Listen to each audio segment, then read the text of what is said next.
D-Lo for boxing. All right, y'all. So I'm gonna answer the question as to who at 140 do I believe gives Tank Davis the most trouble. A little bit about why. When I look at the 140 landscape and I think about the guys that are there that Tank Davis could potentially fight, or the guys who could be there, I have to think about the kingpin of the division, Josh Taylor. I have to think about the guy who pushed him probably harder than any other fighter in Reeves Prograis.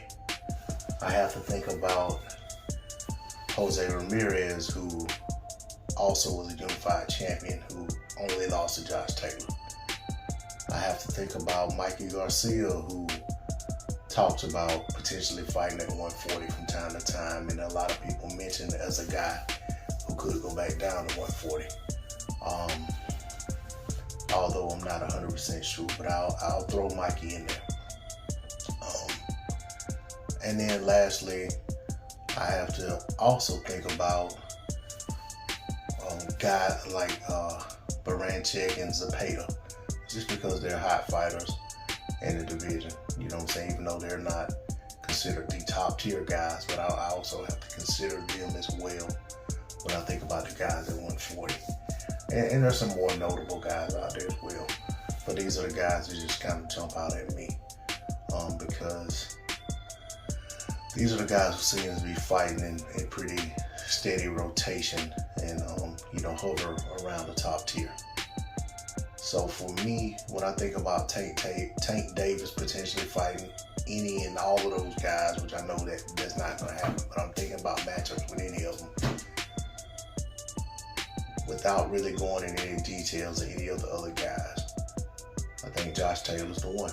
Josh Taylor is the guy that gives him the toughest fight at 140. I just think Josh Taylor, he's a cut above these other guys. He's shown it in the ring against Rougarou. He's shown it in the ring against Ramirez. Although I felt like the Rougarou fight was close and could have gone either way. But the reason I really say Josh Taylor over Rougarou isn't even so much that he won the fight. It is more so that when they fought, that fight looked like a Josh Taylor fight. It didn't look like a Reeves Prograis fight. So I have to wonder if Josh Taylor could make a fight with Tank Davis look like a Josh Taylor fight. And if it turned into more of a Josh Taylor type fight than a Tank Davis type fight, how does it go?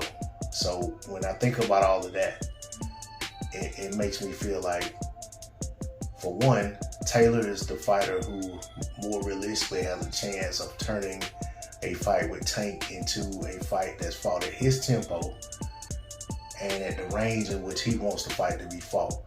Whereas I'm not sure that these other guys could neutralize what Tank does enough to make the fight their style of fight. I feel like Tank would have his way in terms of how the pace of the action goes, the tempo of the fight, the distance, the range of the fight.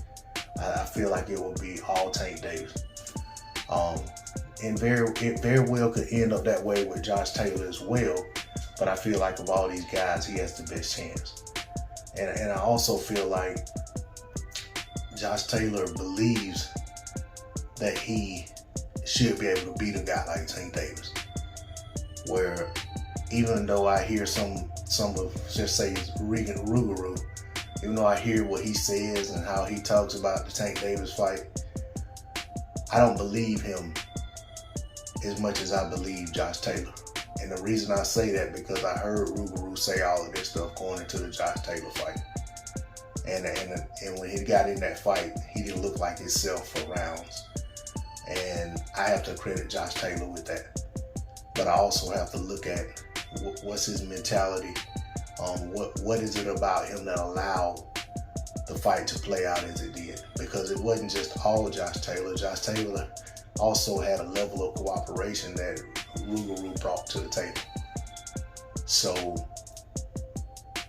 that makes me say that if he got in a fight with Tank and it got off to a rough start, or he wasn't having it the way he thought it was, I can't trust him to exert his will in the fight.